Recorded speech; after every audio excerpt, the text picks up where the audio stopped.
Olá, gente, que alegria mais uma vez poder chegar com você através do Top Mais Eleve. Nós temos compartilhado já há algum tempo, toda sexta-feira, 19 horas, nós entramos com uma palavra, com uma entrevista, com um bate-papo legal e tem sido muito edificante. Creio que você tem sido edificado através do podcast Top Mais Eleve. Vale ressaltar aí que você que está com a gente, não deixa de dar o seu like. Você não imagina a importância que é para nós quando você dá o seu joinha, você deixa aí a tua marca nesse podcast. Ainda, você que não é inscrito no nosso canal, nós estamos aí pedindo, por favor, se inscreva no canal Eleve Brasil. Eleve Brasil, igreja, o ministério aqui de Gravataí, no Rio Grande do Sul.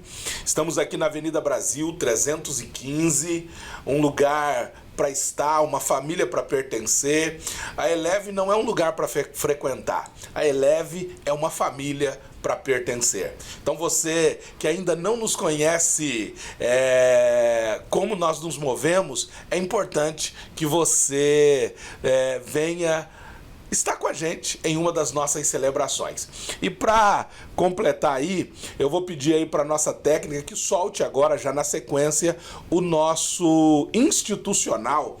Então você vai acompanhar agora o institucional e depois eu volto para nós darmos continuidade, ok? Hoje é um dia que o Senhor estabeleceu para nos abençoar nesse lugar. Eu queria que você abrisse o teu coração ao Senhor. Abre o teu coração e deixa o Senhor falar poderosamente sobre ele, falar através dele. Nós somos um grupo de pessoas que resolveu andar junto e caminhar junto. Esse ambiente é um ambiente transformador por causa da presença de Deus que está totalmente direcionada para esse lugar. Somos Eleve Brasil, de corpo, alma e espírito. Eu estava totalmente devastada. Quando eu cheguei aqui, eu fui acolhida pelo pessoal, pelos irmãos, acolhida por Deus. E este é o lugar que Deus preparou para a cidade de Gravataí, preparou para o Rio Grande do Sul e as nações esperam pela gente. Se a gente está com saúde, eu sou feliz. Mas se eu não tiver saúde, eu não sou feliz. Deus nos chamou para alegria.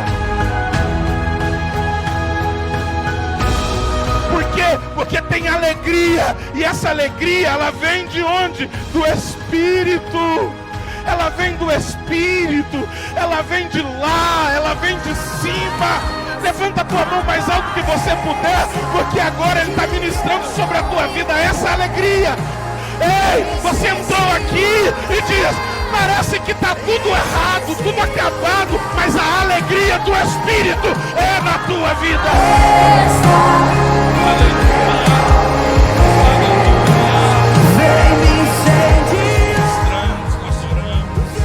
Nós liberamos sobre as vidas milagres esta noite, milagres desse lugar, milagres desse ambiente. Oh, as mãos que estão te tocando são as mãos de Jesus, são as mãos do Senhor Jesus. Creia que há milagre acontecendo na tua casa, creia que há milagre acontecendo na tua vida. Acredita, acredita. Esperança, liberdade e vida. Eleve Brasil. Venha fazer parte deste novo tempo, venha fazer parte deste novo momento na sua história. Venha fazer parte da nossa história.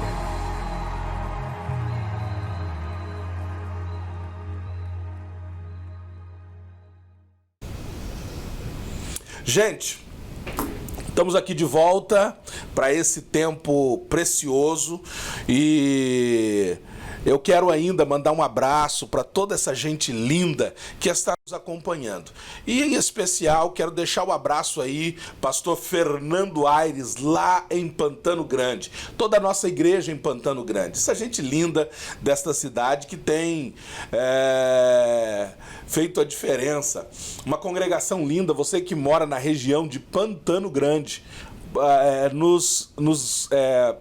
vá participar de uma das nossas celebrações. Também lá na cidade de Passo Fundo, pastor Vilmar Milek Júnior, pastorzão abençoado, pastora Daiane, aquela gente linda lá de Passo Fundo. Procure a nossa igreja, vai aí pro Insta, procure Ministério Eleve lá em Passo Fundo. E também na cidade de Assis Chateaubriand, pastor Josué Santos, lá na cidade de Assis Chateaubriand.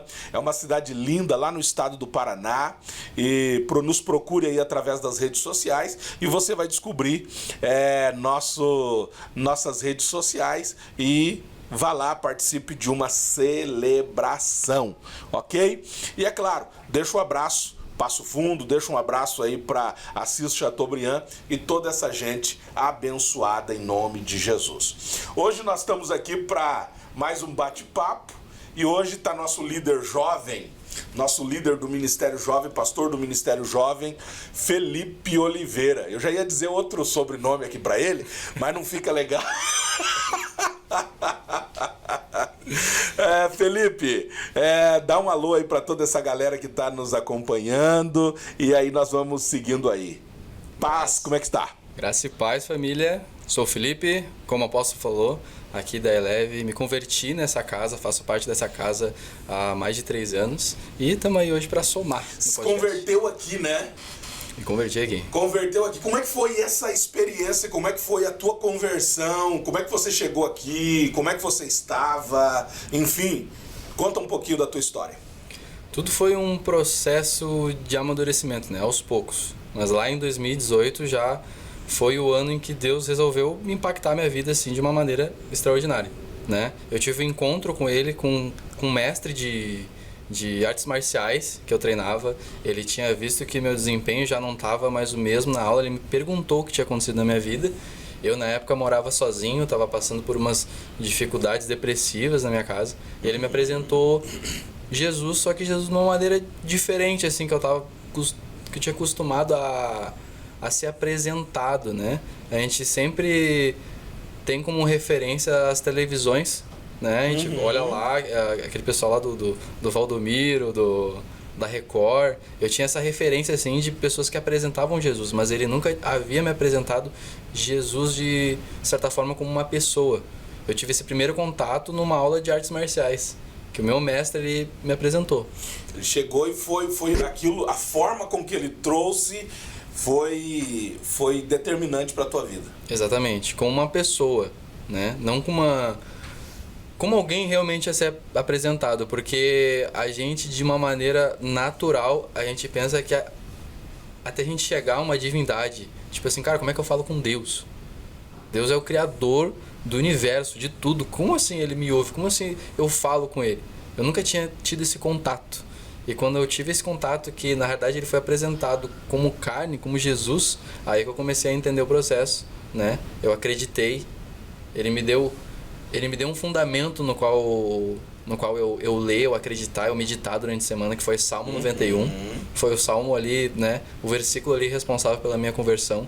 Foi o versículo que eu fiquei ali lendo a semana inteira, orando, e eu fui conhecendo, né? Esse Jesus no meu quarto. Antes de tudo, eu conheci ele numa igreja, eu conheci ele no meu quarto, né? A maneira como a igreja veio depois na tua vida. A igreja veio depois de forma natural. De forma natural, assim, nada forçada. Eu fui vindo aos cultos aqui. O primeiro culto que eu vim aqui foi num culto de terça, né? Um culto que o pastor Honório ainda pregou, né? O Davi me trouxe, fiz parte de uma célula primeiramente, da Farol. Abraço pro pessoal da Farol aí das antigas, que é aquela lá na casa da Fátima. E o Davi, né? O Davizão, né? O Davi. Davizão, saudade da visão, né?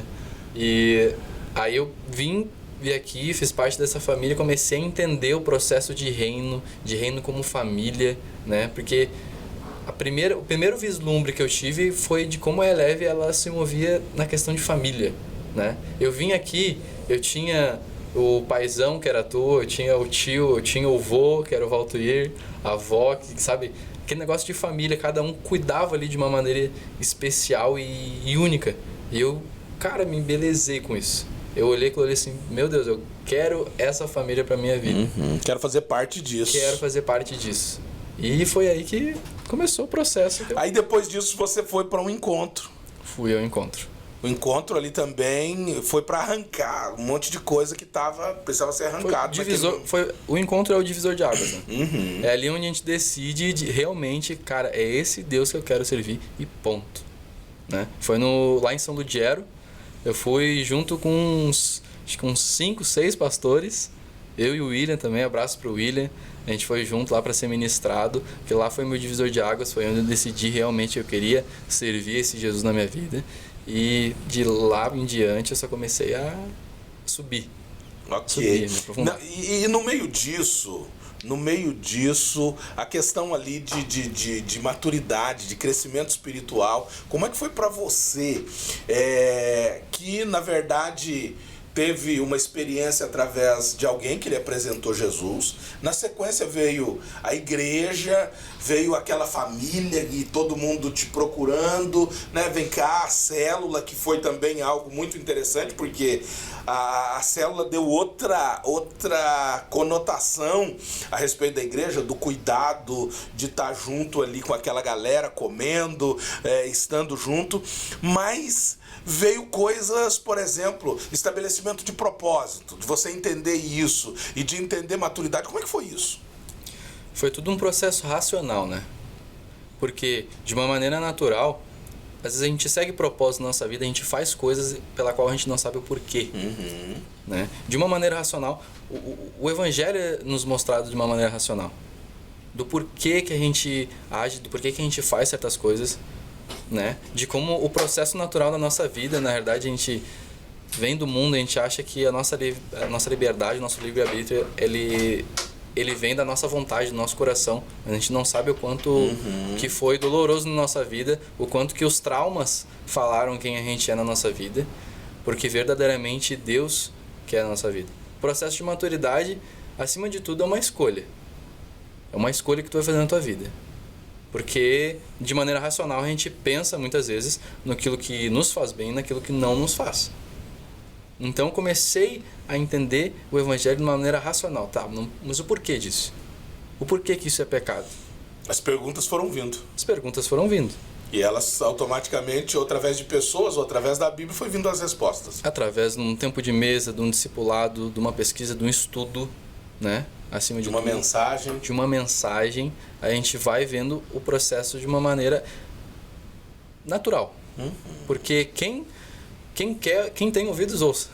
Quem tem ouvidos, ouça. Agora, se a gente vai aceitar aquilo que vai ser proposto no nosso coração, daquilo que Deus unificou, né, com o propósito do Filho dele na cruz, aí é uma questão totalmente pessoal, se tu realmente vai querer largar tudo na tua vida para seguir esse Jesus que a gente fala. Cuidar de jovem veio em que momento da história? Cuidar de jovem veio através do Bicross, né? Que foi o primeiro ministério de jovens aqui. O líder, né, que era o Ícaro e a Stephanie na época. Eu comecei a andar junto com eles, comecei a andar em discipulado, tempo de mesa, tudo. E eu fui entendendo esse processo do cuidado. Primeiro eu fui cuidado, né, para depois exercer isso na vida de outras pessoas. Mostraram ali como faziam e te ensinaram como fazer. Me mostraram. Acima de tudo, a pessoa ela tem que ter propriedade, ela tem que ter autoridade sobre aquilo que ela faz, que ela manifesta. Senão é uma coisa vazia. Vai estar simplesmente falando aquilo ali da boca para fora, né? E foi um processo natural. De qualquer forma, foi um processo natural. Eu andava em discipulado, eu andava em tempo de mesa, quando na verdade eu nem sabia o que era discipulado e tempo de mesa. Eu fui saber o que era a respeito de tempo de mesa, discipulado, na base missionária. Uma base missionária que eu fiquei lá em Viamão, lá com o pessoal da Lightzone. Eu fui entender a respeito de tempo de mesa lá com o Wes Santiago, que é um cara que ele tem uma igreja lá em São Paulo, ele tem base missionária. Ele foi explicar isso de uma maneira mais detalhada e eu entendi o quanto que eu andava nisso sem saber. Na verdade, ele explicou de uma maneira simples, né? Simples. Que deu para compreender, porque você já fazia, mas não sabia nem... Exatamente. De uma maneira natural, eu fui seguindo o Evangelho, porque Deus queria na minha vida, só que sem saber. Sem ter a mínima noção daquilo que estava sendo transformado, daquilo que estava sendo gerado na minha vida. Hoje tem uns louquinhos aí que tá te seguindo, né? Tem os louquinhos. Como é que é o testemunho desse momento, dessa galera? Como é que chegou essa gente? Eu sou louco, né? Sou louquinho. É que o louquinho atrás louco, né? Louquinho atrás louco. E isso é nada mais do que Deus vai apresentando na nossa vida, né? Até porque vale a gente ressaltar que, na verdade, essa gente que chegou, essa galerinha, né? Que ali, mais de 20 ali, foi um divisor de águas até no processo Bicross, né? Uhum. Exatamente. Foi onde a gente vê a simplicidade do evangelho, né? A gente vê a simplicidade da igreja primitiva. A igreja primitiva ia de casa em casa pregar o evangelho, manifestar aquilo. Porque hoje, para tu levar uma pessoa para a igreja, vai ter vários processos traumáticos da vida dela. Quando eu conversei com o pessoal ali dentro da cela, dentro daquela casa, eu perguntei para eles, eu falei, o que vocês acham disso, disso e disso? Eles falavam a respeito daquela igreja que eles viam na TV, ou de igrejas que eles vinham e eles eram obrigados a fazer certas coisas. Isso é muito as pessoas têm, a referência que elas têm de igreja está muito ligado a aquilo que é apresentado na TV, e às vezes elas não conhecem de verdade o que a igreja, o que muitas igrejas vivem, né? Exatamente. A religiosidade, né? Elas são apresentadas à igreja de uma maneira religiosa. Na verdade, muitos deles ali não ouviram falar a respeito de Jesus como pessoa, como eu ouvi falar. Porque hoje a pessoa, cara, eu não vou pra igreja, eu não vou porque eu costumava falar isso. Eu sentado numa barbearia com um amigo, né? Falava assim, não, o dia que eu pisar na igreja, meu Deus, eu vou pegar fogo. E hoje, literalmente, eu pego fogo, só que de outra maneira, né? Porque as pessoas têm esse anexo de ver a igreja como um processo religioso na nossa vida, né? A gente fala hoje, a gente é evangélico, né? Mas toda pessoa que ela me pergunta, cara, tu é isso? Eu falo, cara, eu sou seguidor de Jesus. E aí você chegou para essas pessoas perguntando para elas o que elas entendiam de igreja, o que elas estavam vendo, e como é que foi a reação delas e a resposta? A reação delas foi de muitos ali nem sequer assim, tipo assim, cara, o que esse cara quer pregar pra gente, falar? Tinha gente que nem olhava no meu olho ali na cela, né? Primeiro, eu quebrei esse conceito religioso de igreja e mostrei a verdade daquilo que é nos imposto de uma maneira racional. Porque fica os questionamentos na cabeça das pessoas, cara, por que tem tudo isso dentro da igreja? Por que vocês vão na igreja? Por que vocês fazem isso, aquilo? Eu simplesmente levei eles a pensarem de uma maneira racional. Eu perguntei para eles, por exemplo, quantos de vocês foram a um protesto contra o Bolsonaro? Daí eles, uns levantaram a mão ali. Daí tá bom. Vocês acham que tem gente ruim lá no protesto contra o Bolsonaro? Tem.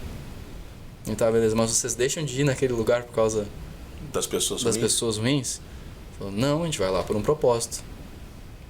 Então, a igreja é o mesmo processo, é um propósito. Lá vão ter pessoas que vão errar com vocês. Eu vou decepcionar vocês, porque eu não sou perfeito. Eu estou em busca daquele que é perfeito, o único santo, Jesus. E quebrei todo esse processo de religiosidade, esse processo que é construído na cabeça das pessoas através da televisão, através da mídia, através da rede social, de como a igreja é apresentada hoje na mídia, né? E de uma maneira racional, naturalmente, eles foram curtindo, foram seguindo, né? Hoje tem vários deles, não todos, uns ainda estão entendendo o processo, mas uma grande parte deles já aceitaram Jesus na vida deles, estão vindo aí para a igreja, estão acompanhando a gente na oração, no discipulado, tempo de mesa, né? Que é o essencial para a igreja viver hoje em dia. E estão aí, aos pouquinhos, ficando um pouquinho mais louquinho por Jesus que nem eu, assim. Olha aí.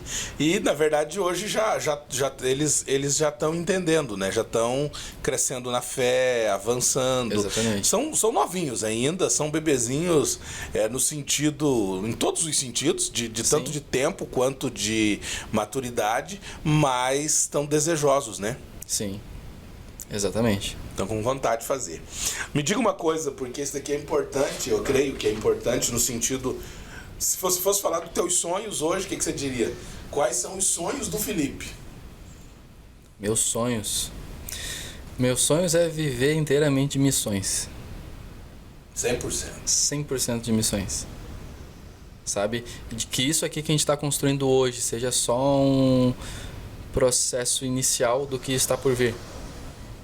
Daqui a pouco a gente não está se preocupando em fazer cultos ou ir para casa fazer células, mas construir uma maturidade nessa gurizada. A gente está indo para a rua para pregar o evangelho, para ir nas comunidades, apresentar o evangelho para as crianças, brincar com elas, levar a cesta básica para dona de casa que não tem condição.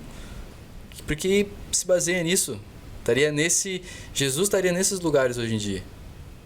Ele estaria em portas de balada, pregando o evangelho. Ele estaria em meio a festas, manifestando a cultura do reino. E eu me vejo assim futuramente. Totalmente... Evangelista. Meu negócio é o evangelismo. É manifestar a cultura do reino, seja em qualquer lugar.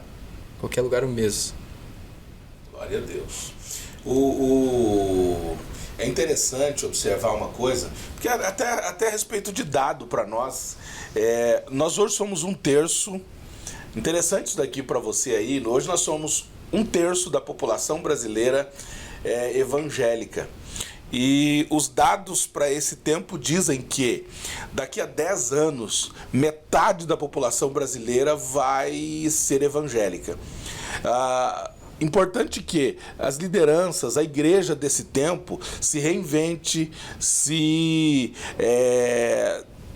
procure meios de cuidar. Porque, primeiro, eu entendo que se nós cuidarmos bem das pessoas, Deus vai nos dar mais.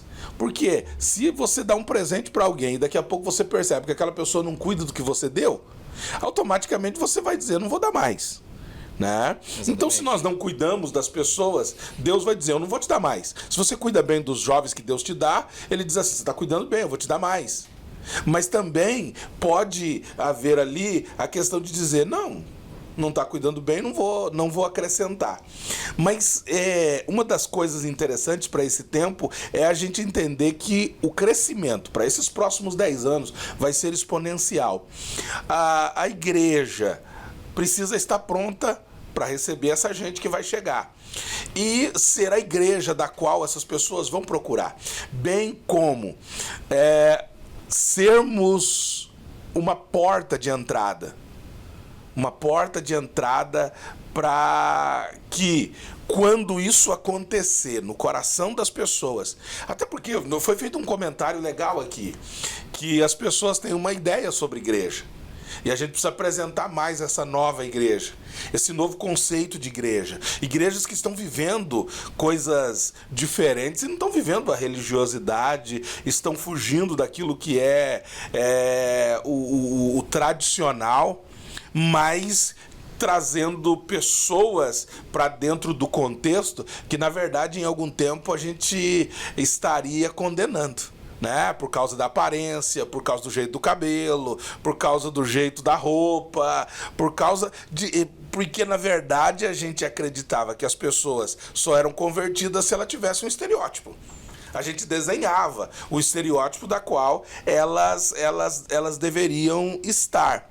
Só que nesse tempo, a igreja precisa tomar posições gigantes para viver esse tempo. E a palavra que eu sempre tenho dito nesses dias é Senhor, me prepara para que aquilo que tu vai fazer nesse tempo, nós possamos estar condicionados nela. Para que, quando as pessoas chegarem para dizer, olha, que igreja eu vou procurar? Eu preciso ir para a igreja. Seja a igreja que eu faço parte, seja a igreja que eu pastoreio, seja a igreja que eu cuido, seja a igreja... Por quê? Porque Deus vai direcioná-las para lá dizendo, olha, essa gente está cuidando bem, então eu vou mandar mais gente para lá. Né? Você acha que nesse tempo, falando sobre isso, os jovens hoje estão... Por que é tão difícil falar para jovem? Por causa do processo de excesso de informação que a gente tem hoje nas mídias sociais. Isso é de uma maneira que tem assustado as pessoas hoje, porque Elas têm Ela tem acesso, acesso. ela tem acesso a várias informações, elas não sabem quais informações elas seguirem, né? Qual o processo que elas vão seguir na vida delas para assim crescer, não de uma forma espiritual, nem de uma forma da igreja, mas o meu processo natural de vida, né? O que eu vou fazer daqui para frente para que eu cresça, para que eu seja uma pessoa melhor, para que eu alcance meus objetivos, os meus sonhos, as minhas expectativas. Essa é a maior dúvida delas hoje em dia. E elas não têm a mínima... Elas tentam até, de certa forma, achar isso de uma maneira racional. Não cultuando o nosso Deus, não cultuando ao nosso Jesus, mas de uma maneira racional. Elas escolhem crescer, de certa forma, na vida sem esse Deus. Só que crescendo sem esse Deus, elas vão ver que até certo ponto elas têm um limite. Uhum. Eu acho que a informação, o fato dela ter informação, tiram ela da experiência. Exatamente. As pessoas são, como eu posso dizer... Eu não vou na igreja porque eu já tenho um conceito negativo da igreja. Eu já tenho um conceito negativo a respeito dela. Eu tenho meu amigo que disse que ficou assim na igreja, ele não gostou. Eu vi aquilo ali na rede social a respeito da igreja. Aquilo ali não me serve. Mas exposto hoje, né? Os líderes que na verdade estão fazendo coisas que não devem também estão lá. Exatamente.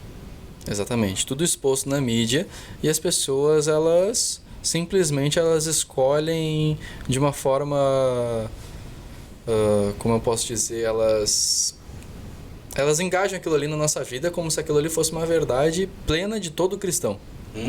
De todo aquele que segue a Jesus, né? O que na verdade muitas pessoas fazem isso a respeito de outras e como nós burlamos diversidades. Como que a gente burla isso para tocar essa gente? Apresentando, de novo eu falo, de uma maneira racional. Por quê? As pessoas esperam que a gente dê uma resposta espiritual para elas. Que elas vejam aquilo ali acontecendo na nossa vida e que elas acreditem daquela forma. Só que Deus, ele age na exclusividade da nossa vida. E quando a pessoa ela se nega a viver ali o seu Deus próprio, ela não vai ter aquela experiência na vida dela. Ela não vai ter porque ela não quer. Então a gente precisa apresentar de uma forma racional para ela, em forma que ela queira isso na vida dela. A nossa vida é testemunho daquilo que a gente vive. Eu posso muito bem chegar numa célula, eu posso muito bem chegar num culto de pregação aí de domingo e falar muito bonito. Só que as pessoas vão verdadeiramente me conhecer no momento que falarem com a minha mãe, que mora comigo, com a minha irmã, com meu pai, sim, aquilo que eu vivo realmente. Porque as pessoas são presas, elas podem ver uma pregação muito bonita para a vida delas, mas elas automaticamente pensam que porque elas viram nas redes sociais, na televisão, beleza, esse cara fala bonito, mas de repente, por trás disso aí, ele não é tudo isso daí. É com a nossa vida que a gente testemunha.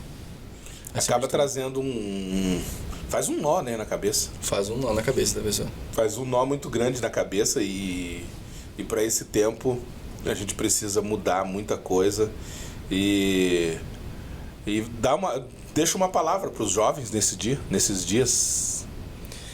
Busquem a Jesus incessantemente, Ele não vai decepcionar vocês. Não vai decepcionar vocês como o pai de vocês, como seus namorados, suas namoradas, seus parentes. Ele não vai frustrar suas expectativas. Ok. Gente, esse foi o podcast Top Mais Eleve. Um tempo aqui, Felipe. Obrigado nesse tempo aí. E vamos com fé. E convida, que dia acontecem os cultos? Os cultos agora são todos sábados às 8 horas. Uma vez por mês a gente tem o Tamo Junto aqui na Eleve, que é um aglomerado de igrejas que a gente vem para cultuar o nosso Jesus. Uns louquinhos. E fiquem à vontade, sempre apareçam aí. Beleza? Obrigado. Valeu pela tua estada com a gente. Deixa o seu joinha, faça a sua inscrição e até a próxima, se Deus quiser. Deus te abençoe. Tchau. Até mais.